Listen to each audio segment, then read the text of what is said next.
Okay, so please make sure. Program is also enjoyable. So you have the quick.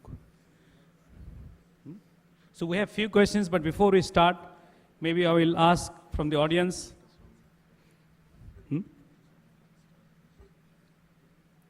Yeah, so you can come over here and ask your questions, or give a. Would you like to say yourself? Okay, thank you, Hare Krishna. Please say your name and whom you are asking. Well, I'm asking everyone, but particularly Honorable Swamy. First of all, my thanks to all of you for showing up. And my name is Sringananda Das.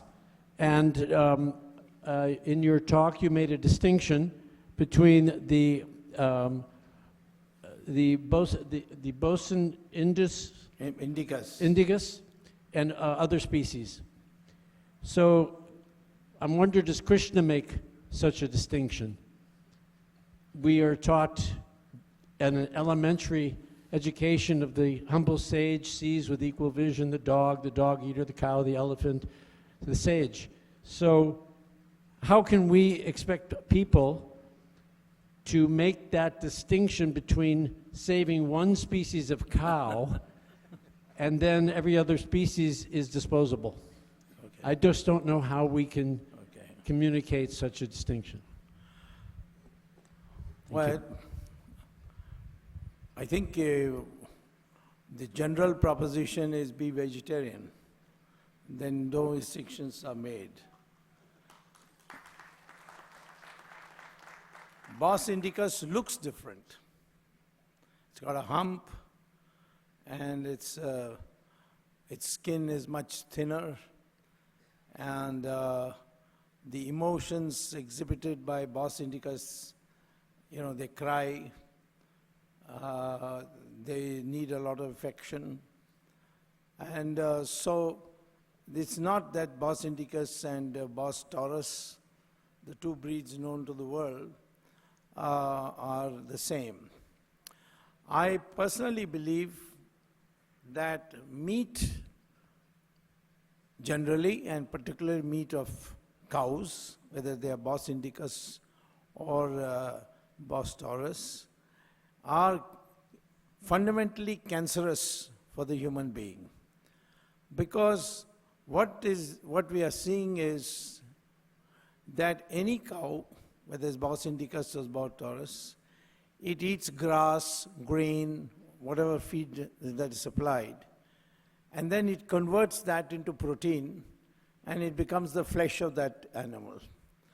Then you eat that flesh, and your stomach then starts disintegrating that meat, and the protein part is absorbed separately, and the fat and so on separately. Now, this two-stage process is prone to cancer. That is, instead of directly eating protein, like drinking the milk of the cow, or eating soya bean or plants and dal and so on, you are actually eating a process which has made by a digestive process, the flesh is prepared, and then you eat that flesh, and that your stomach is again disintegrating it, and this two-stage process is being now known in medical research as cancer advancing. So red meat, for example, as it's called, is likely to produce cancer, is likely to cause heart blockages, and therefore general proposition is that whether it's Bos indicus or Bos taurus, we think that both should not be eaten from your health point of view. But the distinction stops there. I mean, the lack of distinction stops there. The milk is certainly, one is called A1, that is Bos taurus, and the Indian cow Bos indicus is called A2. A2 is totally qualitatively different milk from A1. So I make a distinction. Second, I have a very, very sparse population of Bos taurus in my country, And so I was essentially talking about my country's issue. And I think if the Northeast, for example, they don't eat Bos indicus, they eat Bos taurus. So I was two-stage process. First, get people to reduce their meat consumption, and then later on campaign for vegetarianism as the ultimate goal for human beings.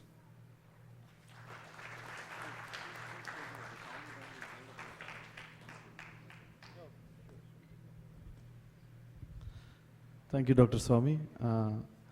We got one question. Financially from Indian government, is there any plan to have the ahimsa protected dairy farms, like they can protect the cows? Yes, you mean protection of cows, the gaushalas. Ahimsa is just a additional term. Yes, I think the Rajasthan government has done it, state governments have done it, but I think we need now a national approach to these things. And because the breed is the same everywhere, and the state is, the central government is in a much better position to mobilize resources.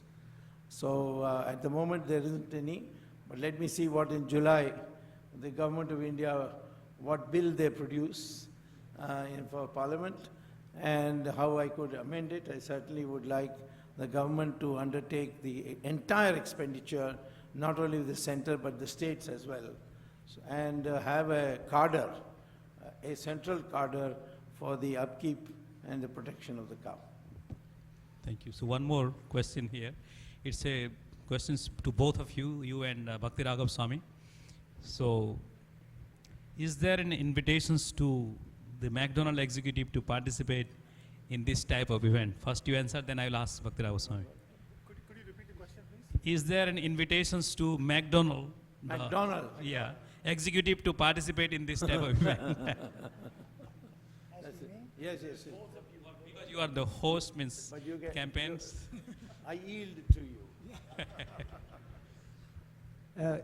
If I understand the question correctly, has there been or is there an invitation? Yes. Invitation. Invitations to the McDonald, which produces the largest, hamburger and the beef. If there's invitation, Yeah, is there an invitation to the McDonald executive to participate in this type of In event? this kind of In this- seminar, so that they feel sufficiently feel- guilty. I was not the main organizer, actually. He's on my left here, and I don't recall having any such discussion, but definitely we are open to inviting anyone and everyone, and especially possibly people of that background, so that they can become exposed and understand so many aspects which very often may not be known, isn't it? This whole conference, as was brought out a few times, was meant or is meant, and we hope to have future yearly such conferences, maybe in different countries as well, to bring awareness, isn't it? Because generally speaking, there's a real lack of awareness, and so many things when we speak not only of cows, but when we speak of cow culture, it even broadens the topic, and therefore there's a real need, especially people outside of India who are less exposed and understanding about the indigenous cows especially. There's more to be said, but that's my brief answer. Well, I have no objection to McDonald's coming to a seminar in India, because they can't serve beef in India anyway. So Thank you. the problem is only here. And here it is, again, Bos taurus meat. And I don't think we are relevant here, because our whole issue is the difference in the two breeds and the multi-dimensional benefit from one and limited benefit from the other, which is essentially a meat supplier. That is, the Bos taurus is here really used for milk and meat, whereas in India the Bos indicus traditionally is multiple dimensions, multiple supplier of, right from whether it's urine as medicine or cow dung as fertilizer or to build up, produce bricks for houses, etc. So I think the problem, I know the question was a little mischievous in the sense that if the McDonald's come here, there would be targets and they would be asked to explain. I think even if you invited them, they will not come to such a conference because that means closing down their business. Thank you. So the one more for Dr. Swamy on legal perspective. So Indian temples had goshalas, but government took over them and they became like bankrupt. Yes. So when will the Endowment Act for Hindu temples be abolished?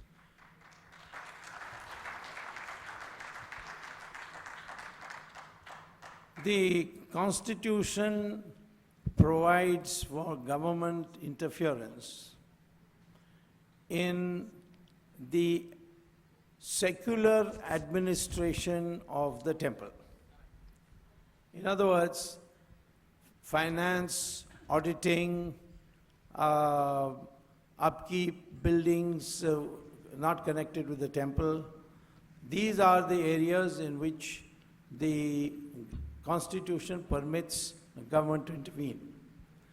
However, I found there are about 5 lakh temples presently under government control, and some of them for a very long time. For example, Tirupati has been under government control, the so-called secular, theoretically secular, because it's not the way it's been functioning, secular administration of its finances since 1933. That makes it about 85 years. So I had one occasion when Swami Dayanand Saraswati called me up one day to say that I must take up a case of a temple called the Sabanayagar Nataraja temple in Kadalur, in Chidambaram town, not to be confused with that crook called Chidambaram. But so I said to Swami Dayanand Saraswati that you want me to take it up, and now I'll have to take it up only at the Supreme Court, because the priests who are called Dikshitars, actually the original name was Dikshit. They came from Uttar Pradesh and settled centuries ago, and the term Dikshitar, the last is like G. In Tamil, you don't put G, but you say Vadiyar, Telavar. So Dikshitar was a term of respect for the priests who ran the temple. And Karunanidhi, when he became chief minister in 2000, I think 4 or 5, I think 5, and that time what he did was he ensured that the government could take it over. And the priests had gone to the High Court, they had lost, and they went to the single judge bench, lost, then they went to the division bench, namely 2 judges, they lost. Now the question of coming to Supreme Court was there, so I was not requested, I was told by Dayanand Saraswati that you have to take it up. And I explained to him that I'm certain to lose because you already lost at 2 levels. And furthermore, how do I intervene? I mean, what is my locus standi? So Dayanand Saraswati, who I held in great esteem and respect, he said, I will pray for you so you don't have to worry. So you go and file. So I went to the Supreme Court in 2013 and filed what is called as a special leave petition, which is an appeal against the High Court. And it came before a judge who was a Muslim and a Christian, and both were hardliners. So I said to myself, I think that Dayanand Saraswati has got it wrong. God is not going to listen to him. and I'm going to lose badly. These two will ask me, who are you? And I'll be in big trouble, and the whole thing will be dismissed. But surprisingly, those two judges said, we'll hear you, we want to hear you. So the petition was admitted. But soon after, the Muslim judge retired, and this Christian judge also retired. So it went before another judge, all of Hindus, and very, very bright judges. One of them has retired, and one was his name. So I appeared before them, and I argued that it is not the business of the government to administer the finances of a temple forever. If there has been a temple mismanagement, then the government can intervene for a short period. And I suggested the period should be 3 years. After that, after cleaning up the accounts, they should hand it back to the trustees of the temple and wash their hands off the whole thing. What was actually happening is, because the politicians are overbearing and the priests don't know the law, they were practically running, all these politicians were running the temples. It means they were looting the land, they were building housing colonies in it, which they could not do. They were taking away the jewels and selling it off. So there was plunder going on for years and years. And so when the order came, it is a very famous order which is reported judgment of the Supreme Court. They said, we agree with Dr. Swamy. First of all, they set aside the order and said, the temple has to be handed back to the priests, which was done. And they said also that we agree with him that it is not the job of the government to take over a temple, even in the secular administration, for beyond a reasonable period, which they said could be between 3 and 5 years. Now, suddenly, after this order, I found out of these 5 lakhs temples, 4.99 lakh temples are not only beyond 3 to 5 years, but some of them, as I told you, Tirupati is 83 years or 85 years rather, and all of them are much. So if I went back to the Supreme Court and said all these temples now must be taken out of government hands, the question came to me, who do we give it to? I ask you today, I can get you Tirupati released from the control of the government. There's all this nonsense that Mr. Chandrababu Naidu doing, we can end it in 5 minutes. I just filed a petition in the Supreme Court saying that Tirupati must be released, and it will be released, but to who to give it? I have not got an answer from any sadhu sannyasi of that. I had suggested to Swami Dayananda Saraswati, let's create a committee of senior sadhus like the Shankaracharyas, Mathadishis and so on, and let them take charge of that temple and then find some other people who can administer the temple in terms of its finance. To date, Dayananda Saraswati unfortunately passed away and no committee has yet been set up. So those of you who want government to get out of temples, they should please tell me who should I hand over the temples. Then if ISKCON is willing to take over all the temples, I'll be happy to see all the temples transferred to you.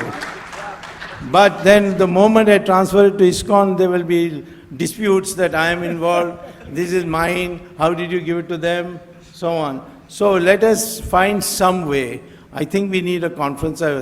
However, the last wish of Swami Dayananda Saraswati, I should file a writ petition in the Supreme Court to abolish all this Hindu charitable trust and endowment acts of different states. There's no central act, by the way. There are only state acts. All these should be scrapped. That petition is now coming up for hearing in July. And I may get an order that this act under which the temple takeover takes place is unconstitutional. Then we'll have an even bigger problem. So between now and July, please apply your mind and tell me who I should hand over the temple to, and without controversy. And I'm not able to bring all our sadhus and sannyasis together in one place and come to a conclusion, because the Hindu religion is founded on dissent and differences. Everybody has his own point of view on how things to be done. So this is the reason. So it's easy to say government should be out of this all. You have got already a Supreme Court order for it, but I don't know how to implement it. Thank you for a detailed answer. Hopefully we'll work on it. So one more question to Basugos Prabhu. We don't know Basugos Prabhu, even though an American, he is a very scholarly in Sanskrit. And she said, being an American, we know that Sanskrit, and can you also recite or glorify a mother cow, Surabhi, in Sanskrit? Hare Krishna. I didn't get a chance to speak, so I guess this is how they're giving me through the back door. But I was thinking we have the Brahma Samhita, and which is found by Chaitanya Mahaprabhu in the Adi Keshava temple in Kerala, which is between Trivandrum and Kanyakumari. So there's... Speak in Sanskrit. No, in that there's a Govinda Stotram. So the first stotra, Chintamani Prakara Sadbashu Kalpa Vriksha Lakshavriteshu Surabhir Abhipalayantam.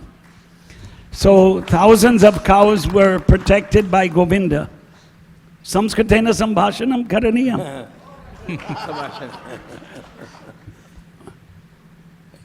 Hindu dharma iti kim varnashram dharma. Tatra rajanaha asan sampratam nasti tadeva samasya. Kasya haste niyantranam datavyam rajanam kshatriyanam haste datavyam kintu sampratam kshatriya na drishyate tadeva samasya prachalati. Sri Ranga Kshetre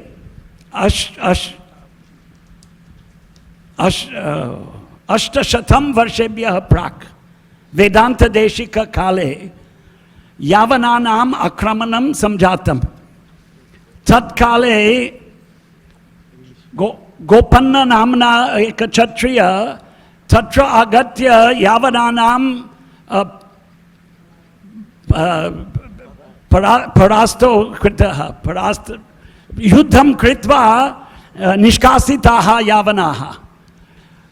Tari Vedanta Deshika Dravida Bhashayam, Tamil, Samskrita Bhashayam, Mani Pravala Bhashayam, Bhasha Trayam Prayuktaha Asan. Te Gopanna Bahu Prashansanam Kritam. Gopanna Sri Ranga Kshetrasya Rakshanam Kritavantaha. Tadvat apekshate asmin kale sampratam samprati kshatriyaha bharate ganarajyam vaidika dharma nasti. Hindu dharma, vaidika dharma, Hindu shabda aneke asmakam guru brataraha vadanti vayam da Hindu. Kim asti vaidika dharma anuyayina Hindu shabda samanya prayoga bhavati. Asmita. नहीं हिंदू इति अर्थः वैदिक सनातन धर्म ये अनुयायिनः ये पालनम कुर्वन्ति. कृष्ण भक्ति एक अंग है, शिव भक्ति एक अन्य अंग है. शैवाः शक्ताः वैष्णवाः उपासना भेदः भवति. वेदांत दर्शने भेदः भवति. शांकर दर्शनम रामानुज दर्शनम अस्माकं गोविंद भाष्य गौड़ीय वैष्णव दर्शनम. किंतु वर्णाश्रम धर्म विमर्श विचारे भेदः नास्ति एव. क्षत्रियाणां हस्ते राजानां हस्ते एव संचालनं भवितव्यः. किंतु कलिकालः वयं वदामः कलिकाल प्रभावात् यदा भारत राज्यं स्वतंत्रं प्राप्तं तत्काले स्वधर्म न प्राप्तः वैदिकीय धर्म न प्राप्तः स्वभाषा अपि न प्राप्तः आंग्ल भाषा हिंदी भाषा राष्ट्रभाषा किमर्थं संस्कृत भाषा राष्ट्रभाषा नास्ति अहमपि चिन्तयामि यतः भारते ऐक्यम् आनेतव्यं हिंदू एकता Hindi we say unity among Hindus. But Sanskritam pratamam. Boli Thank you very we much, can converse. Vyavaharika bhasha, jivita bhasha, mrita bhasha nasti. That's Haribol. So we can understand that how he can influence you by Sanskrit scholar. Prabhu. Okay. Dr. Subramanian, Doctor Sanskrit Shabda Sanjata. Professor Doctor. Dr. Subramaniam Swamy Yatha Samajika Karyakarta Bharate Sadrisham Kopi Nasti Tat Satyam. Tat Satyam Prashansanam Ete Uktam Kinshit Prashansana Vachanam Vaktavyam. Kintu Aham Satyam Vadami. Asatyam na vadami tadartham vayam samanya purushaha na tu asamanya kintu vayam manyamahe yat bhavatam pravritti prashansaniyam tathapi vayam bhavatam sahayam yatha shakti karaniyam. Dhanyavad.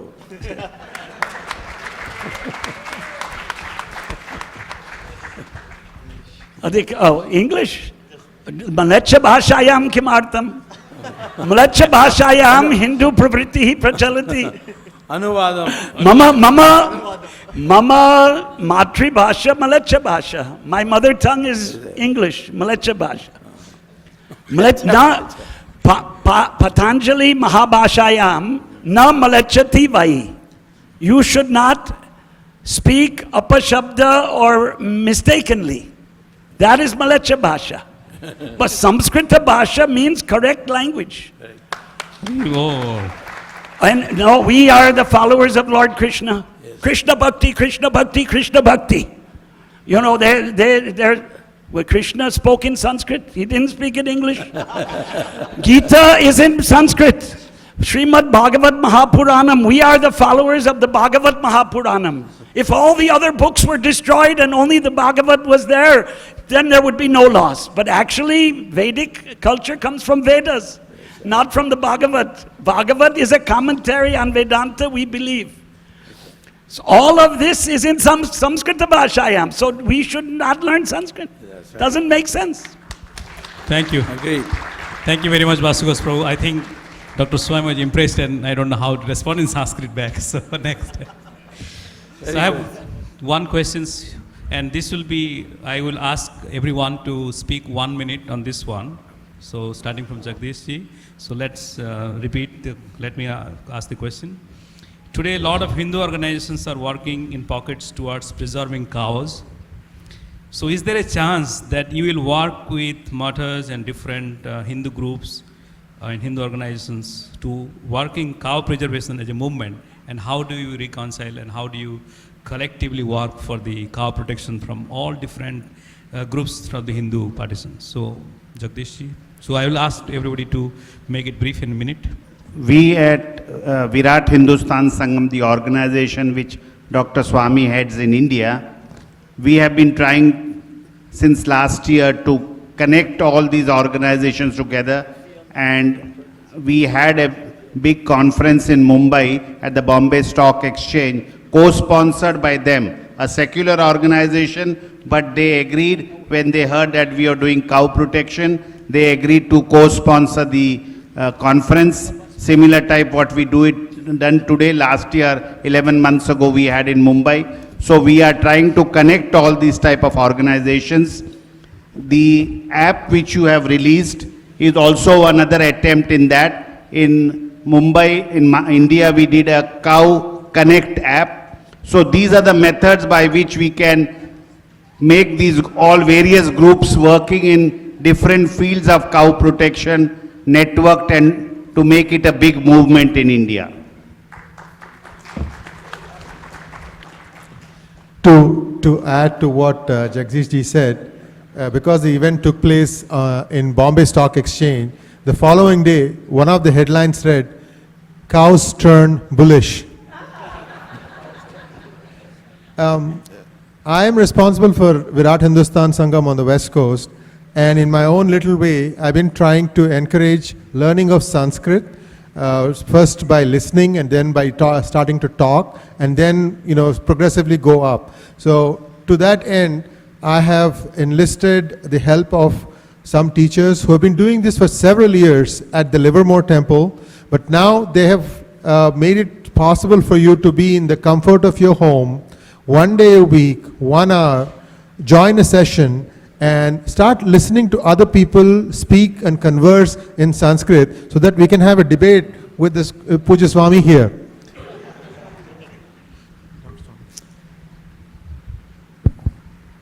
Well, I would add to what the earlier two speakers said by saying, first of all, ISKCON could perhaps develop a directory of all cow protecting institutions.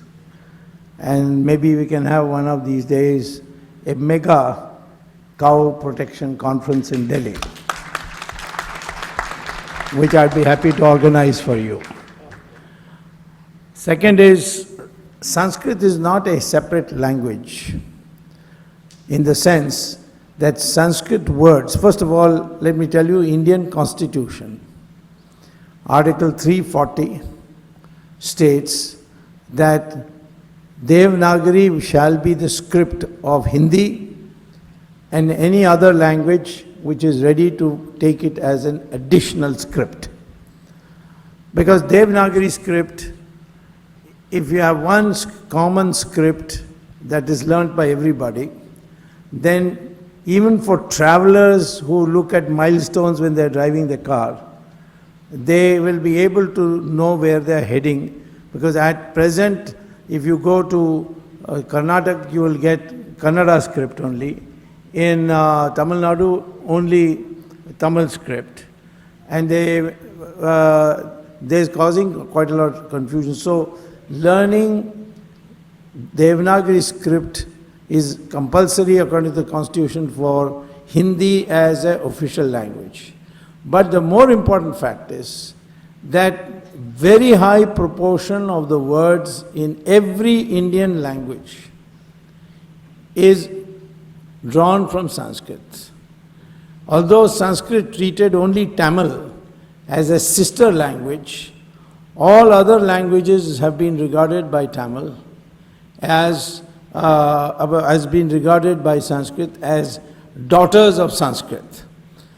Now, in Tamil alone, which is almost as old as Sanskrit, over 40% of the words are common to Sanskrit. Now, whether Sanskrit borrowed it from Tamil or Tamil borrowed it from Sanskrit, I will not get into it. I had once a debate with Karunanidhi also on this issue. And he said, there's not a single Sanskrit word in Tamil. So I said, but your name Karunanidhi is Sanskrit. So change that first. Even this Tamil script, if you write Ka, you will write it like that. And if you write Ki, you just put a matra, which is the same principle in Devanagari. So it's very easy for all Indian scripts, those who know their mother scripts, mother language scripts, to learn Sanskrit as one step. So I would say we should begin by making it compulsory in schools and colleges to additionally learn, in addition to your mother tongue script, Devanagari script. And Devanagari script is not a Hindi script as some of these illiterates in Tamil Nadu keep saying. It is actually a script which is used by Marathi, it is used by Nepali, and of course by Hindi and Sanskrit. So many languages have used it, and therefore one way to bring about commonality is to make the Devanagari script as something that you have to learn additionally and compulsorily. Second is, you should have a movement that use as many Sanskrit words as possible in where you don't find an equivalent to English. You can find in Sanskrit every word that you want from any language to be, you can find a Sanskrit word for it. So that process, you can begin the familiarization of Sanskrit. And I told you that already artificial intelligence is now placing emphasis on Sanskrit. Sanskrit is the language of the future, it's not the language of the past anymore. And therefore, we should think of ways and means by which you start getting familiar with Sanskrit, and this is the way to do it. And as far as the cow protection by so many different organizations, we need a directory. And once we have a directory, we should have one mega conference on the cow and make India the laboratory for developing protection for the cow, and then later on to other parts of the world.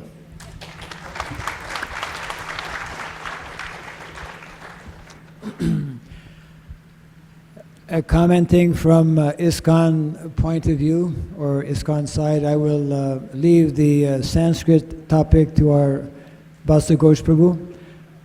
Just mention a few things in terms of how to bring commonality, or how to bring unity. In India, since close to 10 years, we have set up a national ministry for cow protection, as some of you may know. And we have been organizing, started having conferences. We also, outside of India, have a global ministry since many years for cow protection and agriculture. Every year there are conferences organized in different continents. We are very much open and are looking forward also to go beyond, let's say, our own institution. And this particular conference, for example, was very much encouraging the involvement and participation of other organizations. I think it's very much the need of the hour, as we have heard from different speakers. The whole topic of cow culture is very fundamental and essential to bringing about major changes that are needed. And I very much support and appreciate also the idea given by Dr. Swamy in terms of having a mega conference in Delhi. India, without any doubt, is the place where cow culture needs to be brought to the forefront, become an example, and then introduced systematically all over the world. And in this way, the Vedic culture can be nicely introduced, and it cannot be introduced unless there is much more understanding and acceptance of the need and the urgent necessity of introducing this cow culture. Hare Krishna. Hare Krishna. Thank you very much for all of the comments so far. I have been working with cows since 1980, and in the last 20 years have been working with a lot of youth in particular who are not Hindus. Some come to the temples on Sunday for feasts like that. But there is a huge amount of people who are identifying themselves as vegans, who are actually allies in this war against killing mother cow and father bull. They have, when there's war, different allies will take up different methods of attack. So the vegan movement has become huge. Hundreds of thousands of people worldwide. And they basically are boycotting commercial dairy, which basically leads to every single cow in the commercial dairy, whether they're milking cows or calves or bulls, will be murdered. So they are not willing to support the commercial dairy, which is founded on cruelty and murder. And because of them, every once in a while now there's an article coming in the newspaper or some form of media that farmers are going out of business because they can't sell the milk. The business means supply and demand. So if the demand is going down, the supply also has to go down. And that is minimizing this source. The commercial dairy industry is the biggest supplier of animals to the meat slaughterhouse industry. So if somehow or another they could be included also, they are not going to be so aware of the Hindu aspect. But if they can be recognized as allies in this war against murdering mother cow, that would be very nice.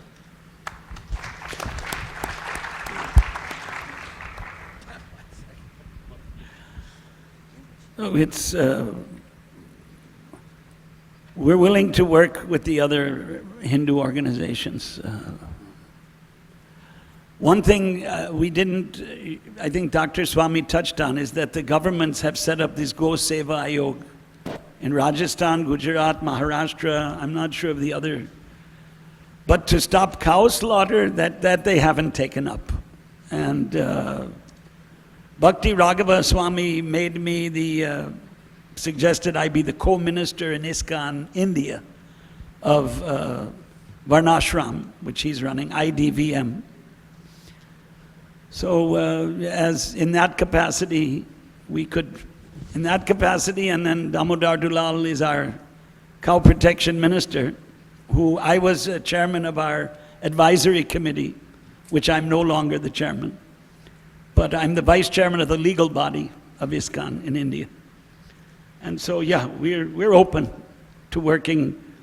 They're more spearheading this, but I'm there with them. I think it's a great idea to have a mega conference. The logistics has to be worked out, but it can be done.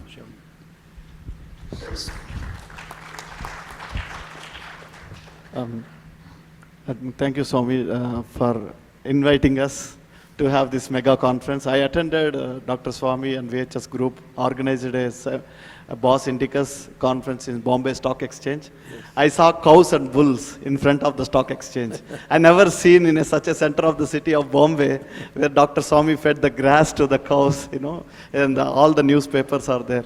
So as all organizations, we work together on this common cause, this mother cow, then it's very easy, I would say, because we have, every organization, they have their own agenda, but for this common cause, we would love to participate. Swamy will definitely come, as I attended always your conferences, but this is the best conference you suggested, and you are the right person to lead that. So there is no others, I would say. Thank you.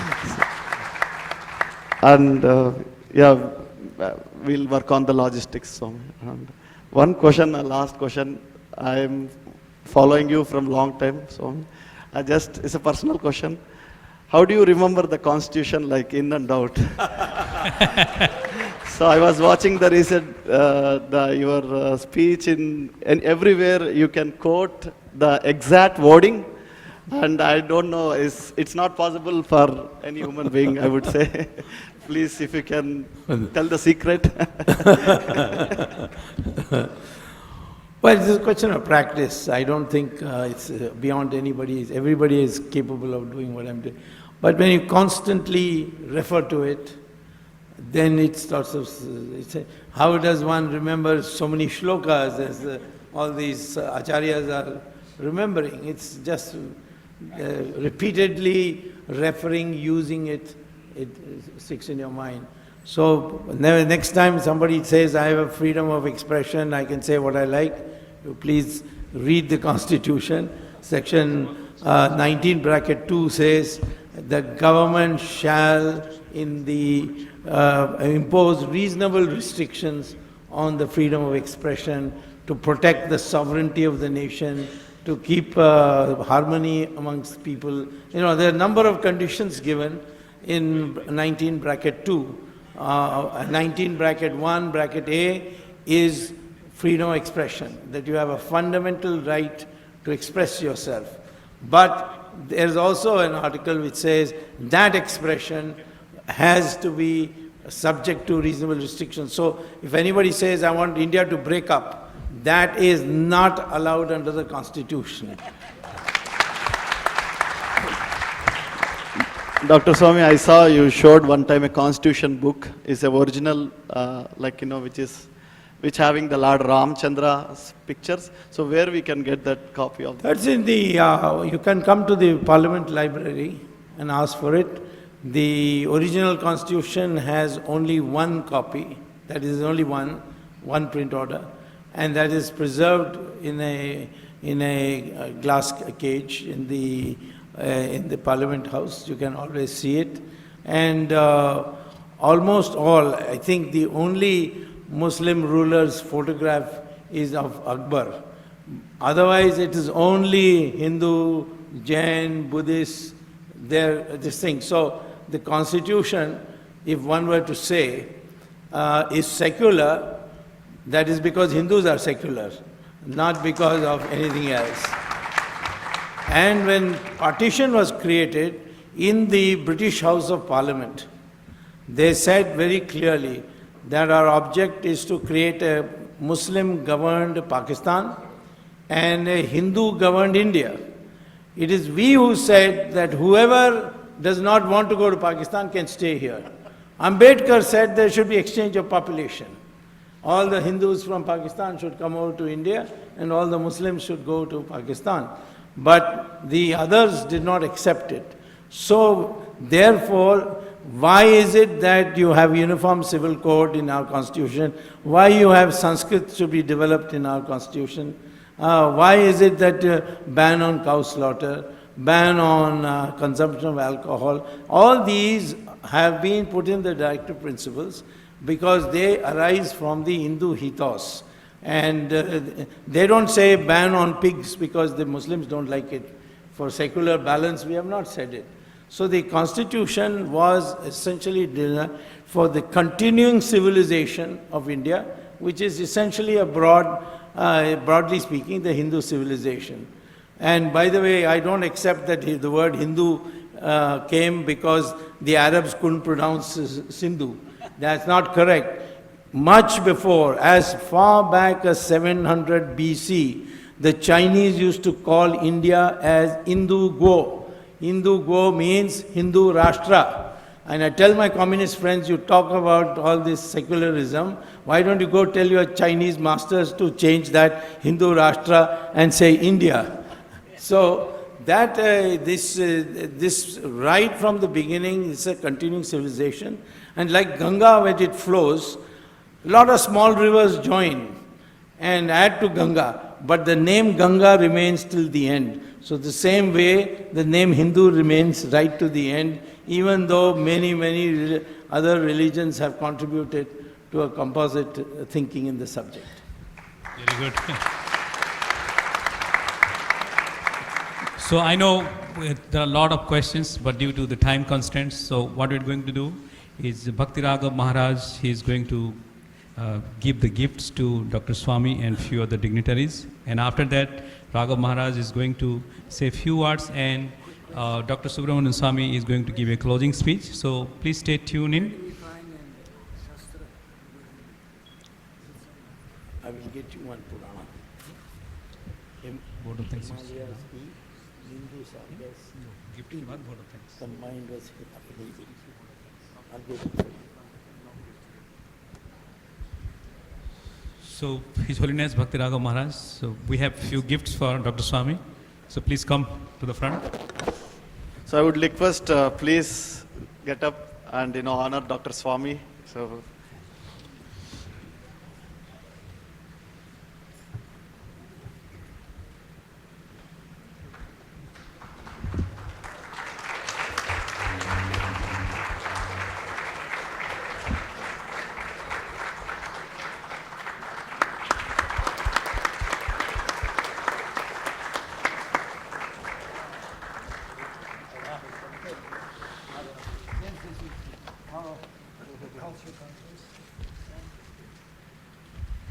This is a hand painted by, her name is Surya Kumari. She want to give it to Swami. Thank you.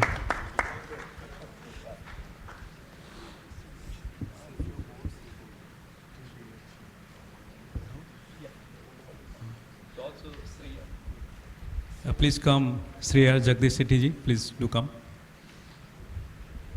So I'd like to thank Jagdish Shetty, Ji, for coming here with Dr. Swamy. He always travels, and then he make us this program here, So even though in his busy schedule, both Dr. Swamy and Jagdish Shetty, and now Sree Iyer Ji. So as Sree Iyer Ji is very accommodative, I'm disturbing him a lot, but he want to have this program, So thank you, Sree Iyer Ji, for your